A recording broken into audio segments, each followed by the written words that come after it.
Trade efficiency with NACFE's Mike Roth and friends. Here in episode 137, we have joining us Emily Long. She's an events and partnerships manager here at NACFE, where she talks about her career, her fame in a small mountain town for 1 week out of the year, and the importance of storytelling and trying to bring the right people together. She also talks about how by understanding and meeting people's needs, you can make magic happen. Her focus on issues that matter and her love for unique convenings like NACFE's Data Potluck, and she also tells us about her superpower. Today we have joining us Emily Long. She's NACFE's Events and Partnerships Manager. Thanks for joining us today. Thanks, Mike. It's such a pleasure to be here. We have to figure out together when we met, and then maybe there's a moment where we became friends. But what do you recall? Well, so I met you first through RMI, so Rocky Mountain Institute, when I was working for that organization in a communications role, connecting the mobility team, the transportation team at RMI with NACFE and making sure that that work was being seen out in the world. So that was, Mike, do you remember it was pandemic-ish era, Yeah, right? in that time frame, yeah. So we didn't meet in person for a while. There were lots of Zoom meetings. And then I think we finally met in person at a NACFE event after we started working together again after some years just last year in 2025. Yeah, that's exactly right. I mean, I remember you leaving RMI, and this is kind of classic. I guess if you're a friend of mine out there and you leave a company, you might get a call from me. And sometimes people have been in transition or have just decided they want to do something a little different, because McAfee's whole team is, part-time contractors.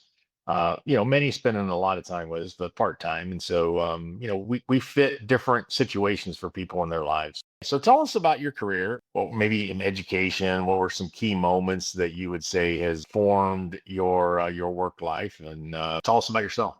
I was telling you, I was joking the other day that I'm famous actually in one very small mountain town for one weekend out of the year. The very beginning of my career was at a festival called Mountain Film. So I programmed Mountain Film in Telluride for about a decade.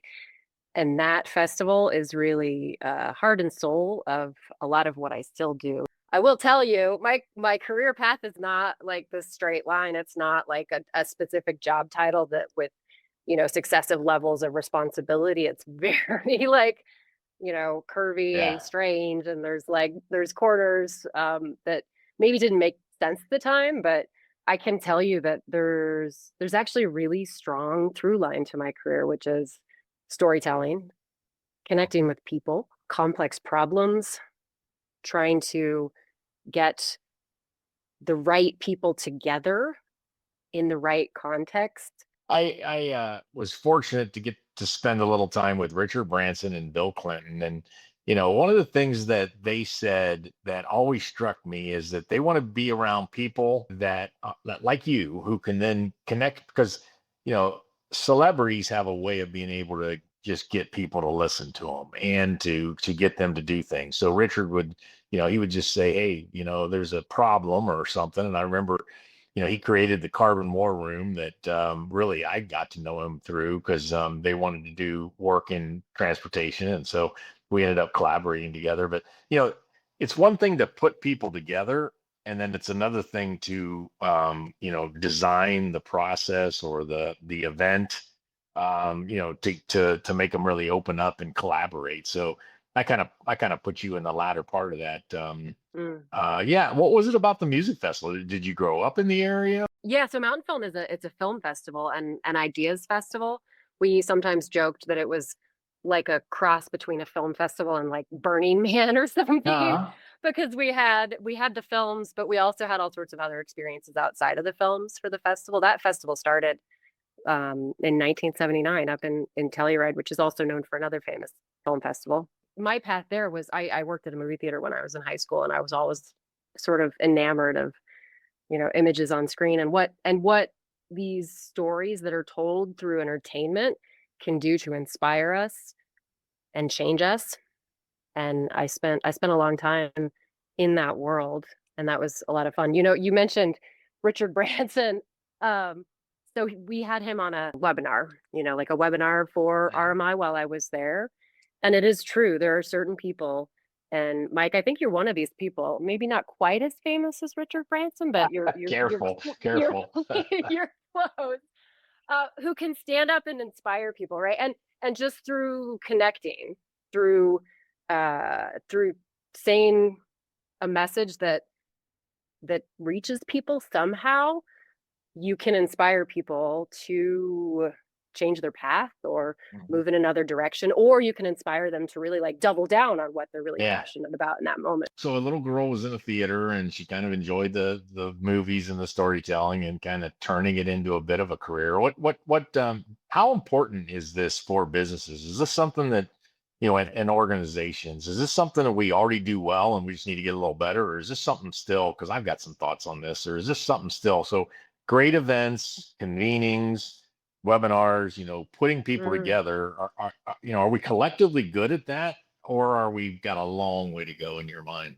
I think it does depend on the organization, right? And the individuals that make up the organization. There's some organizations that really excel in this, and they're the ones that tend to have a voice. If you understand how to communicate, if you understand your audience and you understand their needs and meet them with your needs, that the magic can happen. I really come to appreciate the power of putting people together that have passion and then, have enough, different skill sets to get the job done. And then you just watch, you said watch magic happen. I think it's Yeah. really cool when that happens. So talk about your role now at NACFE and kind of what intrigued you about working with us. Well, the people, your leadership at NACFE and the organization, and everybody who's involved in this organization, there is a real warmth and caring, and that is in many ways as important as the work itself. Now, I don't want to say the work itself is not important for me. I'm very mission driven. So I've always focused on issues that matter and environments worth preserving. And I think the combination at NACFE of real passion about innovation, about data, about understanding the way the world ticks and trying to like maybe incrementally make it better. Uh-huh. That piece of the puzzle right there and the pragmatism that you bring to this whole story, right? Of like, look, we're not gonna, you know, have flying cars that are delivering all of our Amazon packages next week, for example, but if we have the vision, like what are the steps that it's going to take to get there? It's really just a great combination of what I do best, where my skill set comes from, where my interest lies, and then this really great organization that you've built, you and a lot of people have built that has it's like I think of it. I don't know if you told me this or if somebody else told me this, kind of the tip of the spear, right? It's a very small organization that has a lot of influence. So to be in that spot where people are thinking really deeply about these really, you dare I use the word messy problems, right? It's just it's like the place that I want to be and it's the people I want to be with. Yeah, that's cool. And I do think, there was a concept decades ago around sphere of control and sphere of influence. And I do think we've got like a tiny amount of control, but a huge amount of influence. And of course we have some, I think we're pretty action oriented too. We want to see this work get somewhere. I think you, and I'm sure people have told you this before, and I may have even told you this before, DNA of NACFE that it is inherited from you is an organization that's really, really light in terms of the cost, the Mhm. staff, the even the number of projects, right? There aren't just an endless number of projects, but the projects that there are have a focus on communications, on storytelling, on reaching the right audiences with the right messages at the right time, right? And that's like that's one of the reasons why I'm working with NACFE and why I'm so happy. And I was just Well, thinking about it this morning. I was like, man, if I could just do this for 10 years or 20 years, I'd be happy, right? always was I'm an engineer at heart, but always knew that you got to get voice of the customer. You got to figure out what they really want, not just come up with what, try to sell on what you already have. In your last couple of years, what's been like a real highlight for you, or what's something where you've seen all this come together whether it was with NACFE or something else, and has shown progress. They're not just the proverbial when all's said and done. Let's hope that there's more said than done, or more done More than done than said. said. Yeah. Exactly, exactly. Yeah. You got any thoughts there where that the ball was moved, that things got better? Maybe it was a convening or a workshop or something like that. But what comes to Yeah. mind?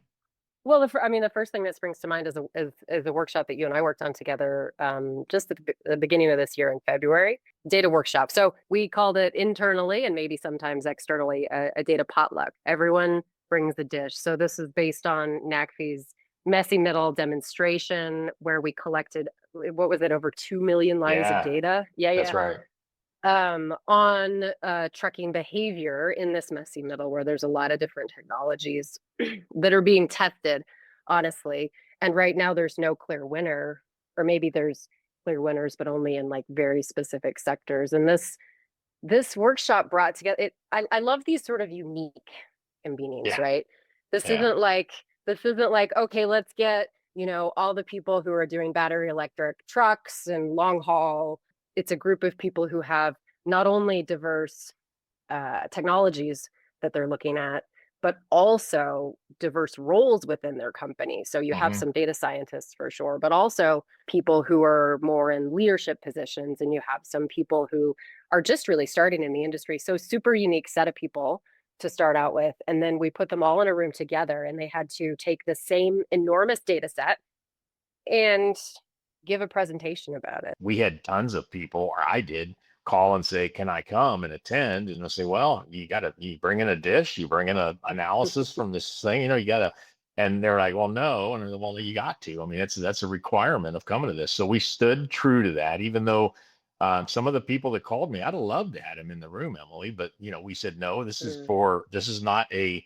Everybody's got to play. There's no spectators at this thing. Plus, there's the facilitation and execution that we were pretty diligent on. You got 15 minutes to Was present, five yeah, yeah, minutes yeah. from big fleets. We had, big, huge fleets, Amazon, JB Hunt, and others, as well as some very knowledgeable smaller fleets that were sort of I always called it the America Got Talent judges of the making the presentation. So, yeah, I think we moved the ball a lot that day. I mean, Yeah. some of it we documented and we pushed into the NACFE reports, and others were just walk away with what we had 60, 70 people in the room. All of us walked Mhm. away, maybe not changing our approach and our biases and our strategies and tactics, but probably did a bit, and that's a good thing. Yeah, absolutely. Well, and I mean, you mentioned the excellence in execution, right? And that is one of my secret superpowers for any sort of event that I work on or convening or any time that you get a group of people together for any purpose. There's like these really simple things like, are you tired? Have you had something to eat? Have you stood up in the last hour? That affect our experience dramatically, right? That can like make or break your own personal experience. And I have this, so there's this word that I don't think I've heard in very many contexts, individualization. When I took one of those like strength finders quizzes, that you get when you're in different organizations and they're trying to understand how the teams work together. But this one really stuck out to me. So my top strength is individualization. So I can identify each person that I'm interacting with, see their needs, understand what their priorities are, understand maybe the things that are going to help them enjoy the experience or they're really going to frustrate them. And of course, when it doesn't scale super easily, but when you're talking about a very small group of people or a medium Right. small group of people, it's really useful. And then you can extrapolate that to larger crowds, right? So you can say the vast majority of people here are going to be frustrated if they don't know what time it's going to be over, for example. So, So it sounds like you've spent a lot of time on the service, the nonprofit civil service side of things. What attracts you there, or do I even have that right? to a certain degree, I have worked a lot. So I focused the last 10 years or so of my career in clean energy and transportation and technology. And The energy transition is something that I feel very passionate about, helping to continue helping to move that as much as I as a single individual can do. I'm mission driven, and I'm not somebody who can walk into the room of any organization and start to try to move the needle on their topic if I don't, or their product or their business model or whatever, if I don't agree with it or align with it. So I always have to be aligned with the work that I do. And then that's where I find the fuel. That's where I find the passion to do the work. So I've worked with a lot of nonprofits, arts organizations and advocacy groups, and then also with some technology organizations that are working towards, creating solutions somewhere in this big economy that we have. There's all sorts of really interesting, unique niches and corners. And I have um, I have my own business where I provide communications, strategic communications, and events for organizations that align with my values. Sometimes I think, or I experience, what we end up talking about or what we end up doing is a lot of change management, how people think about it and what actions they do and decisions they make and so forth.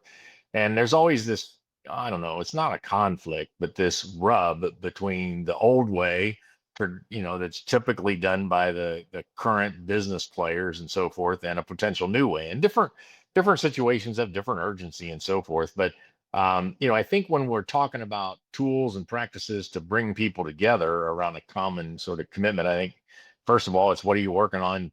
What is the common thing you're working on? And then it's how do you get from point A to point B? And that's really challenging sometimes. And I'm seeing that a lot in our industry. I'm not saying anybody's right or wrong. It's Mhm. just we're moving, into a different place, and that requires, change. I oftentimes describe my working style. So I like the Japanese philosophy of Kaizen, like this continuous improvement. Like you keep fixing little things, and eventually you're in a completely different area. Yeah. But I also think of myself as the water going downhill. Water is extraordinarily strong, and it has a lot of ability to change a landscape. But when it's going downhill, most of the time, it just follows the path that is naturally there for it.